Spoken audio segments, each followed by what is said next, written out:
Hello, friends. Welcome to An Academy. This is me, Dr. Siddharth Arora, and friends, we are continuing with our series this day, that year. I hope तुम लोग इसको enjoy कर रहे हो. We are actually working very, very hard to ensure कि as UPSC Civil Service aspirants आपको कुछ extra points मिले, कुछ edge मिले. ये एग्जाम ही edge का है. क्या तुम एग्जामिनर को इम्प्रेस कर पा रहे हो with your extra knowledge? Are you able to understand the working dynamics? Are you able to write a concrete answer with regards to this or not? Otherwise क्या है, किताबें तो वही है, न्यूज़पेपर तो वही है, लेकिन एज नहीं आता, और वो एज तुमको एक तरीके से लाया जाएगा. So I will be in this entire session teaching you variety of extra points with relationship to some current affairs. अभी करंट अफेयर्स ढूंढना है, लेकिन ये किसी जमाने में करंट अफेयर्स था. इन अदर वर्ड्स, आज दिस डे 21 दिसंबर को दुनिया की तारीख में क्या ऐसा सब्सटैंशियल हुआ था, क्या ऐसा इंटरेस्टिंग हुआ था जो तुम्हें मालूम होना चाहिए, और उसके भी बारे में डिटेल में मालूम होना चाहिए. सो टुडे इज 21 दिसंबर 2022, और ये 21 दिसंबर 1991 में एक मेजर रोल अदा कर गया था, बिकॉज 21 दिसंबर 1991 को बना the Commonwealth of Independent States. So मैं तुम्हें दिखाऊंगा अब कॉमनवेल्थ ऑफ इंडिपेंडेंट स्टेट्स, और उस दिन एक्चुअली सही मायनों में, वैसे तो 4 दिन बाद मिखाइल गोर्बाचोव ने अब रिजाइन किया था, लेकिन करीब करीब was the end of the union of Soviet Socialist republics. So this was a big, big, big day, a huge, huge, huge, huge event in the world history, जिसको शायद शायद बहुत सारे लोगों को समझ में भी नहीं आया. इनफैक्ट यूएसएसआर के दुश्मनों को भी नहीं समझ में आया कि भाई ये बन क्या गया, ये ऐसा हुआ कैसे, अचानक द माइटी सोवियत एम्पायर खत्म कैसे हो गया. सो इन दिस एंटायर कॉन्सेप्ट मैं आपको समझाने की कोशिश करूंगा कि ये अचानक इवेंट्स हुए कैसे. 1985 से लेकर 1985 से लेकर 1991 में 6-7 साल में ऐसा क्या हुआ कि union of Soviet Socialist republics की कहानी हमेशा के लिए खत्म हो गई. सो let us pay attention to each of these parts, और मैं इसमें तुमको एस्पेक्चुअली समझाना चाहता हूं कि ये हुआ क्या. So watch the story very very carefully. 21 दिसंबर को हुआ क्या, ऑलराइट. और वो 21 दिसंबर से पहले की कहानी तुम्हें मालूम होनी बहुत ज़्यादा ज़रूरी है. So make sure that you know every word of this and pay attention to this very carefully. तो on your screen is the name, is the person who was incidentally or coincidentally the last president or the last premier of the Soviet Union. So 11th March 1985 को Mikhail Gorbachev, तब around 54 years के थे, उनको appoint किया गया as the general secretary of the Communist Party of the Soviet Union. ये सब words तुम लिखते चले जाओ, तभी तुमको एक्चुअली ये एसेंशियली याद रहेगा. सो मिखाइल गोर्बाचोव को बनाया गया the general secretary of the Communist Party of the Soviet union. वहां पर एक कॉन्सेप्ट होता था, वहां पर एक सेंट्रल कमेटी बैठती थी, वो सेंट्रल कमेटी डिसाइड करती है कि कौन बनेगा. मिखाइल गोर्बाचोव जो आए, उनका कुछ अलग ही कॉन्सेप्ट था. ही वॉन्टेड टू टेक और पार्टिसिपेट और रादर ब्रिंग फोर्थ, जिनको बोलते हैं root and branch kind of, root and branch kind of reform. अब ये रूट एंड ब्रांच क्या हुआ? सो रूट एंड ब्रांच जो रिफॉर्म है, so you have to pay attention to this. Root and branch reform में Mikhail Gorbachev शायद थोड़ा सा चेंज करना चाहते थे from the earlier Soviet legacy. Soviet union essentially एक हेवी ब्यूरोक्रेटिक गवर्नेंस स्ट्रक्चर था. रेड टेपिज्म, आयरन कर्टन, ये सब वर्ड्स विंस्टन चर्चिल ने जब कोल्ड वॉर स्टार्ट हुआ था, एक्चुअली विंस्टन चर्चिल की एक स्पीच थी जिसमें उसने बोला था the iron curtain, and iron curtain has descended over Eastern Europe. तो it was a heavy bureaucratic structure, opaque structure था, केजीबी रन करता था, स्टेट ओन था, सेंट्रलाइज प्लानिंग थी. It was an iron hand so to say. और उस वाले structure में मिखाइल गोर्बाचोव एक नया सपना लेकर आए, और वो मिखाइल गोर्बाचोव का नया सपना था और रिफॉर्म स्ट्रक्चर. और वो रिफॉर्म स्ट्रक्चर था, उसमें दो नाम थे. One was glasnost, GLASNOST, glasnost and perestroika. अब ये दोनों ही रशियन वर्ड्स हैं, तो तुमको तो ऑब्वियसली नहीं आते होंगे, बट नेवर माइंड, हमें वो वर्ड करना है, बट ये बड़े फेमस वर्ड्स हो गए। तो इनको वर्ड्स यूज किया गया, ग्लासनोस्ट एंड पेरेस्ट्रोइका। और ये ग्लासनोस्ट एंड पेरेस्ट्रोइका दो रशियन वर्ड्स थे, वेयर ग्लासनोस्ट मीन्स ट्रांसपेरेंसी। तुम्हें ये इंटरनेशनल रिलेशन के तौर पे मालूम भी होना चाहिए। ग्लासनोस्ट का मतलब होता है ट्रांसपेरेंसी, और पेरेस्ट्रोइका का मतलब होता है एक इकोनॉमिक रिस्ट्रक्चरिंग प्रोग्राम। सो मिखाइल गोर्बाचोव दो मेन कॉन्सेप्ट्स पर वर्क करना चाहते थे, और इसको टाइम मैगजीन में जब नाम डाला गया तो इसको गोर्बाचोव्स रेवोल्यूशन बोला गया। मिखाइल गोर्बाचोव बोले कि यार ये बड़ा अच्छा सा सॉलिड सा कॉन्सेप्ट है, मुझे रिकंसिलिएटरी एटीट्यूड रखना है टूवर्ड्स द वेस्ट।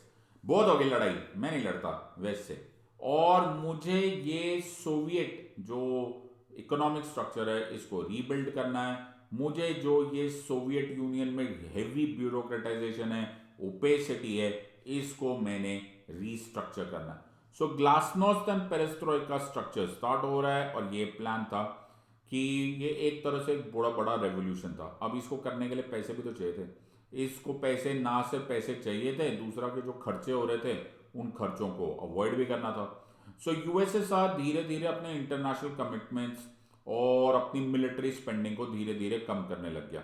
ऑलराइट, और एक रिकंसिलिएटरी हैंडशेक फिनोमिनन स्टार्ट हो गया, जहां Mikhail Gorbachev started interacting with the West. भाई ये बड़ा जबरदस्त जमाना था, बिकॉज सोवियत यूनियन जिस जमाने में से आया था, जहां लेनिन, स्टालिन, मार्क्स का कॉन्सेप्ट था, वहां पर वो वेस्ट से कभी ढंग से बात नहीं करते थे। West was always pretty nervous about dealing with Soviet Union. और ग्लासनोस्ट और पेरेस्ट्रोइका के बाद मिखाइल गोर्बाचोव ने यहाँ पर इंट्रोडक्शन कर दिया कि भैया मेरे को तुम साथ हैंडशेक करना है, बहुत हो गई लड़ाई।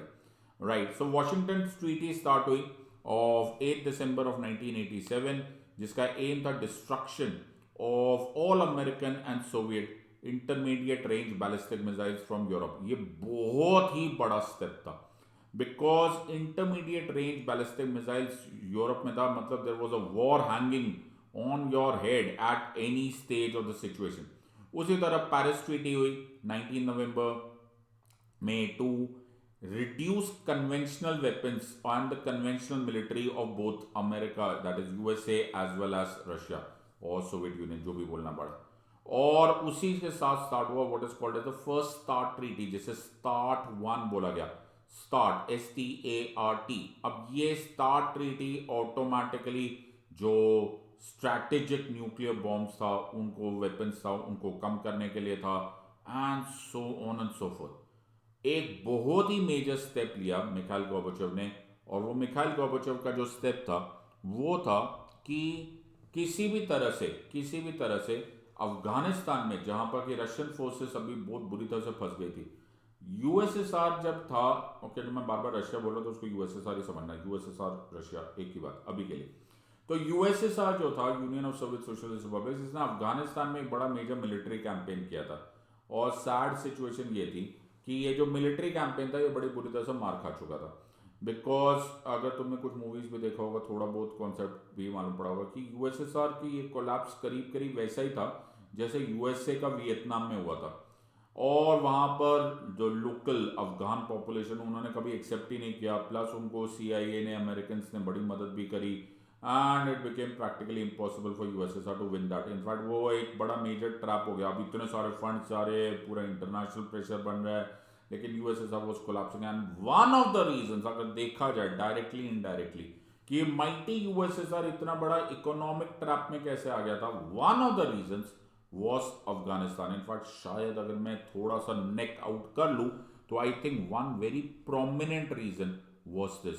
सो one very prominent reason coming out of was this वा, इसलिए बोलते हैं wars are very expensive, wars, prolonged wars बड़ी बड़ी माइटी एम्पायर्स को खत्म कर देते। और अफगानिस्तान को तो बोला ही ग्रेवयार्ड ऑफ एम्पायर्स बोला गया था। जिसने अफगानिस्तान में कदम रखा वो कभी अफगानिस्तान को हरा नहीं पाया। This is the sad and the truth and the real truth. On this, everybody has learned. Britishers had learned way back. Americans learned very recently. USSR learned in 80s. तो ये तो तुम्हें समझ में आना है। तो Afghanis will never accept any foreign power, and it is very very difficult terrain जहाँ पे लड़ा नहीं जा सकता था। आइदरवाइज लॉन्ग स्टोरी शॉर्ट ये सिचुएशन हो चुकी थी कि भाई अब यूएसएसआर का पैसा कोलैप्स हो रहा है, ओके अब उनको इकोनॉमिक रिस्ट्रक्चर, पेरेस्ट्रोइका, ग्लासनोस्ट, ये मिखाइल गोर्बाचेव का कॉन्सेप्ट था।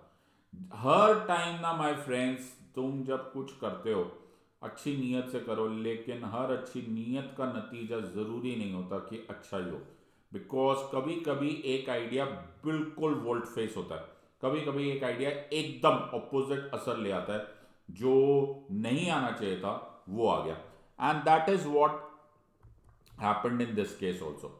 सो ग्लासनोस्ट और पेरेस्ट्रोइका आते ही एक मेजर धमाका स्टार्ट हो गया।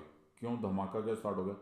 बेटा बहुत टाइम से ये दुनिया में जब आप किसी चीज को स्प्रिंग को दबा के रखते हो ना, तो वो जो स्प्रिंग को दबा के रखते हो और उसको छोड़ देते हो, तो स्प्रिंग नॉर्मल डायरेक्शन में उतना ही नहीं रहता जितना उसका नॉर्मल था, वो उसको ओवरशूट करता है। सो गोर्बाचेव की जो रिफॉर्मिस्ट पॉलिसी थी, जो ग्लासनोस्ट और पेरेस्ट्रोइका था, उसमें एक अजीब ही इफेक्ट आ गया। Instead of people welcoming it, it started to fuel, encourage the opposition movements to the communist regime। पिछले इतने सालों से स्टालिन ने, एक्चुअली लेनिन से लेकर स्टालिन से लेकर ब्रेजनेव, क्रुश्चेव, इन लोगों ने ऐसे सप्रेस करके रखा हुआ था ना कि किसी की आवाज नहीं निकलती थी, लेकिन देयर वाज अंदर ही अंदर छुपे हुए बहुत सारे इरादे थे कि यार हमको है ना इन कम्युनिस्ट रजीम से दूर रहना है। सो सोवियत यूनियन से अलग होने के लिए बहुत सारे जो छुपे हुए आवाज़ें थी ना, वो अचानक बुलंद हो गई, डेमोन्स्ट्रेशन चारों तरफ होने लग गई, और ईस्टर्न ब्लॉक में specially the eastern Bloc countries, जो सोवियत ब्लॉक कंट्रीज थी, उनमें स्पेशली ये भयंकर रूप से बढ़ना स्टार्ट हो गया। सो एक के बाद एक बहुत सारी कंट्रीज, एक के बाद एक बहुत सारी कंट्रीज आवाज़ में ये आवाज़ उठने लग गई कि जी कम्युनिस्ट रजीम को हटाओ। लेकिन ऐसा नहीं था कि लिबरलाइजेशन के सपोर्टर्स नहीं थे, ऐसा भी था। लिबरलाइजेशन के जो सपोर्टर्स थे, लिबरलाइजेशन के जो सपोर्टर्स थे, वो बोलने लगे आहा बहुत अच्छा बहुत अच्छा है, लेकिन जल्दी करो। क्या हद हो गई? एक तो लिबरलाइजेशन स्टार्ट हो रहा है, वो बोले कि no no this is not enough, liberalisation जल्दी करो, these steps are not enough, we have to do more more more. तो एक तरफ अब थोड़ी बहुत अपने ट्रेजेडी देखो मिखाइल गोर्बाचेव साहब की। मिखाइल गोर्बाचेव के ऊपर एक ट्रेजेडी ये होगी कि मिखाइल गोर्बाचेव के ऊपर ये होने लगे कि तुम लिबरलाइजेशन कर तो रहे हो, लेकिन it has to be faster because this is not enough to produce result. So एक प्रेशर, एक part of the entire people group तुमसे खिलाफ हो गए क्योंकि तुम्हारी लिबरलाइजेशन फास्ट इनफ नहीं हो रही, ये भी कमाल है। दूसरा कॉन्सेप्ट था कि वो जो लिबरलाइजेशन के अपोज थे, यानी कि जो ओल्ड कम्युनिस्ट रेजीम को ही फॉलो करना चाहते थे, बोलते थे यार ये तुम लोग कर क्या रहे हो, ये लिबरलाइजेशन कहां से होगा अगर ये सेंट्रलाइज प्लानिंग नहीं होगा। एक एक आइडिया है, कम्युनिज्म है, ब्यूरोक्रेसी है, केजीबी है, सेंट्रलाइजेशन है, आयरन हैंड है, आयरन कर्टन है, बाबा ये कहां जा रहा है, लिबरलाइजेशन काय को लेकर आ रहे हो, दिस नॉट सर्टनली एक्सेप्टेबल। वो कंप्लीटली मिखाइल गोर्बाचेव के खिलाफ थे। तो तुम देखो ना, मेरे को एक्स मिला ना मुझे वाई मिला, okay, and that is Y. So X ने भी ये बोला कि यार तुम लिबरलाइजेशन बहुत स्लो कर रहे हो, और जो दोस्त in the favour of old school, जो ओल्ड स्कूल थे ना, जो ये लिबरलाइजेशन क्या होती है, एक तरह से तो तुम हार मान रहे हो to the West and so on and so forth, and that is why this happened. अब नाउ इस पूरे कॉन्सेप्ट में ये बात जरूर याद रखना कि वेस्ट को बहुत अच्छा लगा। So west as in the western powers, USA, Europe, उनको लगा हाँ मिखाइल गोर्बाचेव एक ऐसा पहला प्रेसिडेंट ऑफ यूएसएसआर आया है, सोवियत यूनियन आया। Please understand, when you're talking of Soviet Union, the largest country in the world, the mighty empire, right? इतना nuclear bombs and ये and space and tech and war, everybody was very very nervous about this कि यार ये country है, आसानी से ली नहीं जा सकती इसको, you can't take it easily। और वो आज ही नहीं इजीली लिया जा सकता, जबकि Russian federation is a very small concept. तब तो सोच ही लो क्या था, प्लूटो से बड़ा, द प्लैनेट प्लूटो, अपरेंटली जिसको प्लैनेट प्लूटो बोला जाता, तब तो उसे प्लैनेट भी नहीं मानते, उससे भी बड़ा था सोवियत यूनियन। बट वेस्ट को बड़ा अच्छा लगा कि यार ये मिखाइल गोर्बाचेव बहुत अच्छा है, इसलिए आप नोटिस करो टाइम मैगजीन पे उनकी फोटोग्राफ आ रही है, Gorbachev revolution, can we work with him, can we together go and do it and so on so forth. लेकिन इतना आसान नहीं था। मैं फिर बोल रहा हूँ, जब स्प्रिंग को छोड़ते हैं टंग, तो स्प्रिंग जब छूटता है तो वो नॉर्मल पे नहीं आता, वो और आगे निकल जाता है। And that is why Eastern Bloc countries में बहुत सारे धमाके होने लग गए, with relationship to all of this, which जो तुम्हें ये photograph दिख रही होगी was which ended with what is called as the coming down or bringing down of the Berlin Wall. So these were very very important concepts जो हमको यहाँ तक समझ में आया, बट इवेंट्स ऐसे नहीं हुए। तो पहले सबसे पहले ट्रिकल में स्टार्ट होता है, फिर डोमिनोज इफेक्ट स्टार्ट हो जाता है। ट्रिकल में स्टार्ट होता है और ये स्टार्ट हुआ पहले विद पोलैंड।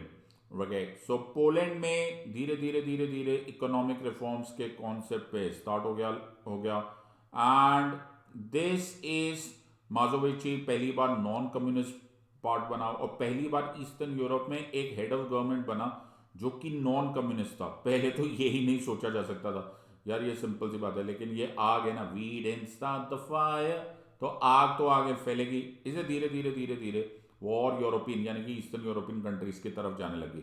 हंगरी में 1988-89 में, उसी तरह से चेकोस्लोवाकिया में ये कॉन्सेप्ट बढ़ने लगा और फिर आग पहुंची GDR, that is German democratic Republic. East Germany में जब ये आग पहुंची तब सब कुछ सामने सामने खत्म होता हुआ लगा। तुम्हें थोड़ा बहुत आइडिया होगा कि West Germany and East Germany original concept नहीं थे। After the end of 1945, after the end of World War Two in 1945, East Germany और वेस्ट जर्मनी दो अलग अलग कॉन्सेप्ट्स में डिवाइड हो गए और दो अलग पार्ट्स में डिवाइड हो गए, एक वेस्ट जर्मनी एक ईस्ट जर्मनी। वेस्ट जर्मनी चला गया वेस्टर्न पावर्स के कंट्रोल में और ईस्ट जर्मनी चला गया सोवियत यानी कि ईस्टर्न ब्लॉक में आ गया। और उनके बीच में एक सिंबल एक निशान कि यार ये पक्का कोल्ड वॉर है।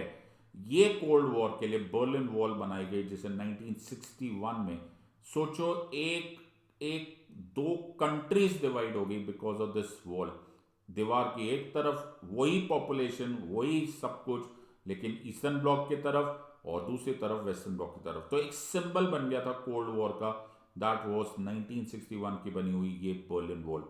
सो ईस्ट जर्मनी में अचानक बहुत सारे ईस्ट जर्मन्स जो थे वो उनको भी ऐसा लगने लगा ओहो चलो हम लोग ईस्ट जर्मनी छोड़ के वेस्ट की तरफ जाते। ये शुरू हुआ, गवर्नमेंट वहां की ईस्ट जर्मनी बोली चल हम कुछ नहीं करते, ना हम तुम्हारे डिमांड्स मांगेंगे ना हम कुछ मांगेंगे। और ये जो डिमांड नहीं मांगी, राइट, तो ये सर नहीं मानने वाली क्या बात थी, मान लेते, नहीं बेटा ऐसे नहीं माना जाता। राइट, सो ये मानी नहीं गई दीवार। नाउ एक कॉन्सेप्ट था कम्युनिज्म में, ब्रेजनेव का कॉन्सेप्ट था। देखो इस तरह से बोलते थे, ब्रेजनेव यानी कि जो सोवियत एम्पायर में इनसे पहले प्रेसिडेंट थे, उनका कॉन्सेप्ट ये था कि डॉक्ट्राइन ऑफ लेजिटिमेट इंटरवेंशन होती है। मैंने क्या बोला, डॉक्ट्राइन ऑफ लेजिटिमेट इंटरवेंशन, मतलब ये रशियन सोवियत पॉलिसी का पार्ट था कि अगर ईस्टर्न ब्लॉक कंट्रीज में इंक्लूडिंग ईस्ट जर्मनी में अगर कोई कम्युनिज्म के खिलाफ जाएगा तो हम अपनी मिलिट्री फोर्सेस भेज देंगे। ये एक बहुत सॉलिड तरीका था। This was a very very very solid तरीका कि जब भी ऐसा नहीं था कि इन दिनों से पहले कभी कुछ ऑपोजिशन नहीं थी, लेकिन रशियन मिलिट्री या सोवियत मिलिट्री पहुंच जाती थी, अपने आप निपट जाती थी, अपने आप सब कुछ ठीक हो जाता था। यही कॉन्सेप्ट सोचा गया ईस्ट जर्मनी। आप देखो ध्यान से, ईस्ट जर्मनी में जब ये धमाके होने लग गए तो वहां की गवर्नमेंट ने सोचा ओहो हम तो ना कोई इसमें कंसेशन देंगे ना हम कोई लिबरलाइजेशन करेंगे, हम ये सब कुछ नहीं करने वाले। और वो उन्होंने फोन किया, हेलो मॉस्को, फोर्सेस भेजो, यहाँ पे धमाके हो रहे, यहाँ पे धमाके हो रहे, प्रॉब्लम हो जाएगी। लेकिन मॉस्को ने यानी कि गोर्बाचोव साहब ने ब्रेजनेव का ये पुराना concept doctrine of legitimate intervention इसको नहीं माना और पहली बार सोवियत यूनियन ने मिलिट्री इंटरवेंशन, मिलिट्री फोर्सेस भेजने को मना कर दिया। धमाका हो गया। I hope you are realising, धमाका हो गया। This is a very major change. Mikhail Gorbachev का वो पुराना कॉन्सेप्ट ही चेंज हो रहा था। मिखाइल गोर्बाचोव को इरादा ही नहीं था कि वो उस तरह से पुराने सोवियत एम्पायर की तरह करे, और वही गड़बड़ होगी। और गड़बड़ हुई अच्छा हो वो तो मैं क्या बता सकता हूं, लेकिन फैक्ट ये हुआ, द एंटायर कॉन्सेप्ट यहां पर बर्बाद हो गया और Berlin wall came crashing down. So the big symbol, the big symbol of cold war यहां पर खत्म हो गया। एंड यहां पर जो स्टार्ट हुआ उसके बाद this was the beginning of the and. Domino's effect की तरह से, डोमिनोस इफेक्ट की तरह से ईस्टर्न यूरोपियन कंट्रीज में धमाके शुरू हो गए, राइट, एक के बाद एक। सो 9 नवंबर 1989 मेरे ख्याल से बिगिनिंग ऑफ द एंड था। 9 नवंबर 1989 को जब ये बर्लिन वॉल कोलैप्स हुई या फिर वॉज टेकन डाउन, जो तुम्हें फोटोग्राफ्स में दिखाई देगा, उसके बाद एक के बाद एक के बाद एक ईस्टर्न ब्लॉक कंट्रीज कोलैप्स करने लग गई in the form of communist regime. वो चाहे हंगरी था या फिर पोलैंड था, ओके, ये आमतौर पे सब जगह पे साइलेंट ही था, ओके, शांति से हो रहा था, एक्सेप्ट प्रोबेबली रोमेनिया। रोमेनिया में if I am not wrong 1989 में Ceausescu, okay, was the one जिनके खिलाफ कोई ब्लड रेवोल्यूशन हुआ था, as to say the blood revolution as in there was violence over here. Romania में 1989 में ये हुआ और 1989 के बाद कुछ रुकने वाला था नहीं। बाय दिस टाइम बहुत सारे कम्युनिस्ट रेजीम हट चुके थे और बर्लिन वॉल कोलैप्स होने के बाद यूरोपियन रीस्ट्रक्चरिंग और यूरोपियन रीयूनिफिकेशन का एक नया ही आइडिया स्टार्ट हो गया था, जो तुम्हें याद होगा कि मैस्ट्रिक्ट ट्रीटी में एंड हुआ with the formation of European Union. लेकिन this was the beginning of the end of Soviet Union और तब तक मुझे नहीं लगता कि मिखाइल गोर्बाचोव के पास कोई मौका था। वो बाय द टाइम बात खत्म ही हो चुकी थी। It was just a matter of time कि ये शिप सिंक कब करा था। It was a singing ship now, ठीक है, होता ना यार, शिप तो सिंक करिए भैया, 1 घंटे में करेगी, 2 घंटे में करेगी, 5 घंटे में करेगी, बट इसके बाद nothing was stopping because the idea of Soviet union पर अब सवाल उठ गया था। कोई भी नेशन, कोई भी एम्पायर, कोई भी राजा, कोई भी गवर्नमेंट तब तक ही चलता है जब तक उसको लेजिटिमेट आइडियोलॉजी मिलती है। लेजिटिमेट आइडियोलॉजी मतलब उसको जायज माना जाता है, उसको एक्सेप्ट किया जाता है कि हाँ यार इसमें कुछ बात है। सोवियत यूनियन तब तक चल रहा था जब तक उसकी आइडियोलॉजी, उसका विचारधारा को जनता एक्सेप्ट कर रही थी, लोग एक्सेप्ट कर रहे थे। यहां पर जैसे ही ये सब कोलैप्स होने लगे कि यार हंगरी गया, पोलैंड गया, चेकोस्लोवाकिया गया, यूगोस्लाविया स्प्लिट हो गया and an number of things happened, civil war हो गया वहां पर, तो लोगों के मन में ये आने लगे कहीं ये पूरा आइडिया तो नहीं गलत था जहां से हमने शुरू किया था सोवियत यूनियन। एक तो इकोनॉमिक कोलैप्स था, मिलिटरली अब अफगानिस्तान में एक मेजर ह्यूमिलिएशन हो चुकी थी, इकोनॉमिकली प्रॉब्लम हो चुकी थी। लोगों को, तुम्हें कितना अजीब लगे कि वो कंट्रीज पर एक्सेप्ट करना, वो कंट्रीज पर एक्सेप्ट करना कि यार जिसके लिए सब कुछ हो रहा था, right, Soviet empire, the idea of Soviet Union, वो अब कोलैप्स होने वाला है। And that is what exactly happened. The satellite states जो यूएसएसआर के थे, राइट, वो लोग अपनी अपनी जमा पूंजी को जमा करने लगे कि जो इकोनॉमिकली होगा तो हम यूरोप पे डिपेंडेंट हो जाएंगे और मिलिटरीली हो जाएंगे तो हम लोग Organization for Security and Cooperation in Europe, जिसे ओएससी बोला जाता है, या फिर नेटो, उनके साथ जुड़ जाएंगे। सो जो सैटेलाइट स्टेट्स को उनको पहला मौका मिला और वो निकल गए और यही हुआ। सो 1991, 21 दिसंबर 1991 को the collapse of the Soviet communism, the idea of communism collapse हो गया। It led to the dislocation of the state, जिसमें अब कोई आइडियोलॉजिकल बेस नहीं था, कोई पॉलिटिकल बेस नहीं था, अब कोई इकोनॉमिक बेसिस नहीं था। एक के बाद एक जो सोवियत सोशलिस्ट रिपब्लिक्स थे, उन्होंने अपनी सॉवरेनिटी प्रोक्लेम करनी स्टार्ट कर दी। बोला जी हम तो आज़ाद होना चाहते। यहाँ पर तुम्हें एक छोटा सा कॉन्सेप्ट भी मालूम होना चाहिए, you should be knowing bit of concept also. इसका सोवियत यूनियन का फुल फॉर्म है union of Soviet Socialist republics. ये एक तरह की फेडरेशन थी, ओके, लेकिन इस union of Soviet Socialist republics में एक प्रोविजन था कि the Soviet Socialist republics could seed away. ये बड़ा इंपॉर्टेंट प्रॉब्लम है, जब तक तुम इस बात को एक्सेप्ट नहीं करोगे तब तक समझना। मतलब given a choice they could seed away, they could come out of this union of Soviet Socialist republics. ये बहुत इंपॉर्टेंट कॉन्सेप्ट है। इन अदर वर्ड्स, ये जो सोवियत सोशलिस्ट रिपब्लिक्स ने अब 21 दिसंबर को जो फैसला किया कि भैया हम तो तुमसे अलग हो रहे, या सब लोग सॉवरेनिटी हो रहे, देखा जाए तो ये इलीगल नहीं था। लेकिन आपके मन में ये ख्याल आ रहा होगा कि सर फिर ये पहले क्यों नहीं हुआ? पहले इसलिए नहीं हुआ ना बिकॉज अलाउड ही नहीं था ना, because that multi iron hand of the Soviet Union, of the centralise Soviet Union. वो जो सेंट्रलाइज है उसने कभी सांस ही नहीं लेने दी, तुम बोलोगे क्या, तुम शोर क्या करोगे। और वहीं पर यह सिचुएशन हो गई दैट इस वजह से वो कभी हुआ नहीं, ऐसा नहीं कि वो हो नहीं सकता था। लेकिन अब आ गया एक ऐसा दिन जब मिखाइल गोर्बाचोव बैठे, ओके, और सबके सामने सब लोगों ने बोला कि जी हम तो अपने अपने रास्ते जा रहे हैं।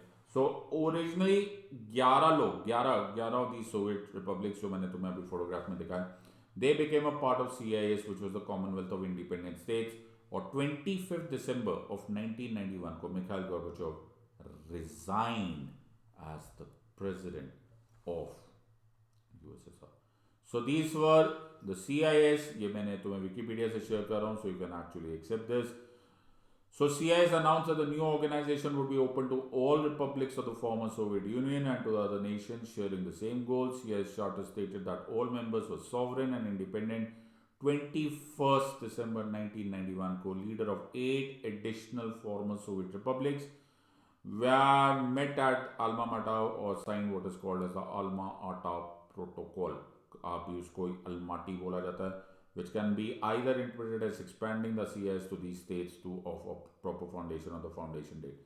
So थोड़े सालों के बाद 1993 में ये हुआ and so on and so forth। इसलिए आज का टॉपिक था this day that year, और ये डेट था 21 दिसंबर 1991।